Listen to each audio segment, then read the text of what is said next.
10-ci bab. Şu işlardan keyin Hazreti İsa şagirdlardan yana 72ni tanlab, özü bormoqchi bo'lgan shahar yezlarga ikki-ikkidan avatdi.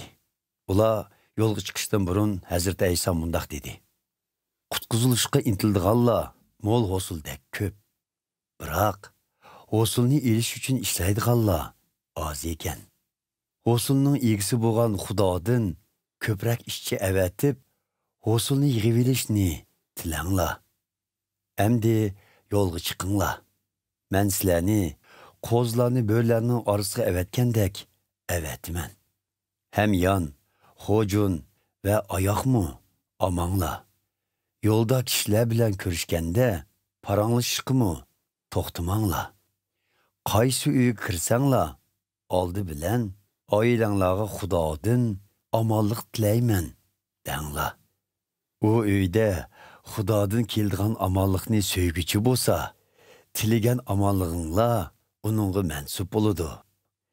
Agar bo'lmasa, tilagan omonliginglar o'zinglarga yonidi. O uydan bu uyga yo'tkilib yurmanglar. Balki tushgan uyda turinglar va uydagilarning baginini yanglar.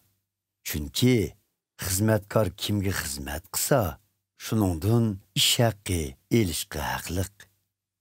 Birer shaharga borganinglarda birisi sizlarni qarshi elib, oldinglarga nima qo'ysa, shuni yanglar. U shahardagi kasallarni saqaytinglar va u yerdagi kishilarga Xudoning podshohligi sizlarga namoyon bo'lish oldida turdi denglar. Biroq birer shaharga borganinglarda u yerdagi kishilar sizlarni qarshi olmasa, ko'pchilik oldida Xudodan keldigan jazoga o'zinglarning javobgar bo'lganinglarni bildirish uchun biz shahringlarning oyog'imizga qo'ngan to'pisini qiqib tushirayotimiz deb ogohlantiringlar va ularga bilishinglar kerakki, Xudoning podshohligi sizlarga rostila namoyon bo'lgan edi denglar. Bilib qo'yinglarki, u shahardagilarning qiyomat kuni tatadigan jazosi Sodom shahridagi razil kishilarning tatadigan jazosidanmi og'ir bo'ladi. Halinglarga voy, ey qo'razinliklar! Halinglarga voy, ey baysadolliklar! Sizlar uchun yaratgan mo'jizalarimni Tir va Sidon degan yatlar shaharlarida yaratgan bo'lsam, u yerlardagi xalq burulla mayuslangan holda matog'i yugunib, kulgi milinib, gunohlarga tavba qilgan bo'ladi. Qiyomat kuni Xudoning sizlarga beradigan jazosi Tir va Sidondagilarnikidanmi og'ir bo'ladi. Ey Kapernaumliklar, osmonga chiqmoqchimidinglar? Aksicha do'zaxqa tashlansizlar. Hazreti İsa shogirdlarga yana: Kimdi-kim sizlarning so'zinglarga kirsa, mening so'zimga kirgan bo'ladi. Kimdi-kim sizlarni rad qilsa, menimi rad qilgan bo'ladi. Meni rad qilganlar meni avatguchunimi rad qilgan bo'ladi, dedi.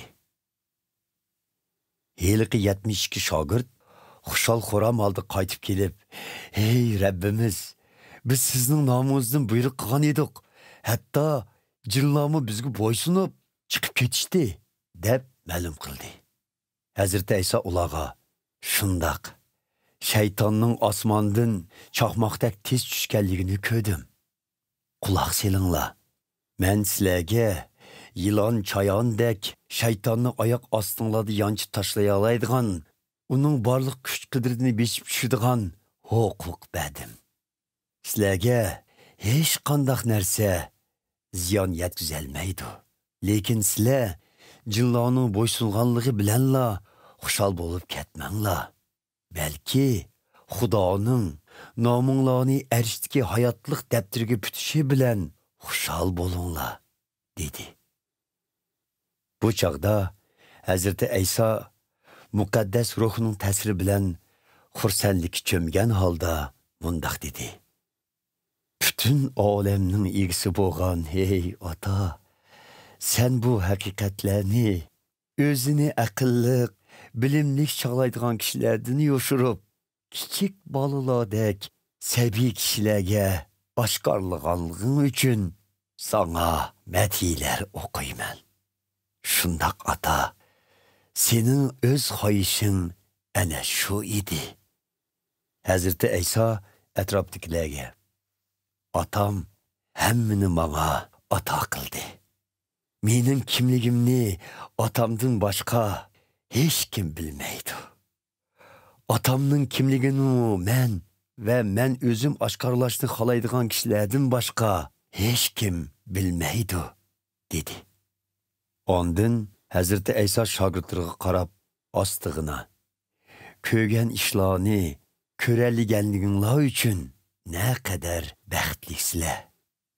Bilib qo'yinglarki, burunqi nurg'un payg'ambarlar va podsholar sizlar ko'rgan va anglaganlarni ko'rishni va anglashni orzu qilgan bo'lsa-mu, murodiga yetolmadi, dedi.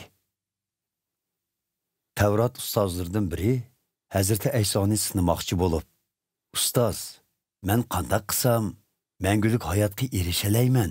deb so'radi. Tavrat qonunida nima deyilgan? Buni o'zingiz qanday tushundirsiz? deb so'radi Hazreti İsa.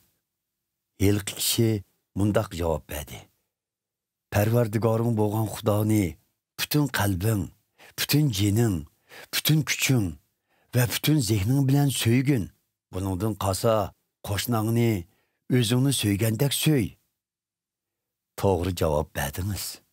Mana shunday qilsangiz, mangu yashaysiz, dedi Hazreti İsa uningga. O kishi o'zining savol so'rashining yo'lliq ekanligini bildirish uchun Hazreti İsa'dan tushuntirish talab qilib: "Mening so'yishga tegishlik qo'shnilarim kimlar?" deb so'radi. Hazreti İsa mundaq dedi: Bir odam Yerusalimdan Erix shariga kelib yetib, yo'lda qaroqchiga uchrab qopdi. Qaroqchilar uning kiyim-kechaklarini soldirib elib, uni urib, choli o'lik qilib tashlab ketibdi.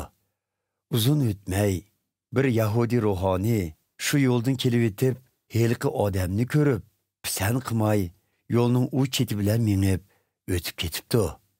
Shuningdek, markaziy ibodatxonada ishlaydigan Lavi qabilasidan bo'lgan bir xizmatchimi bu yerga kelganda u bechora odamni ko'rib, kori bo'lmay, yo'lning u cheti bilan minib o'tib ketibdi.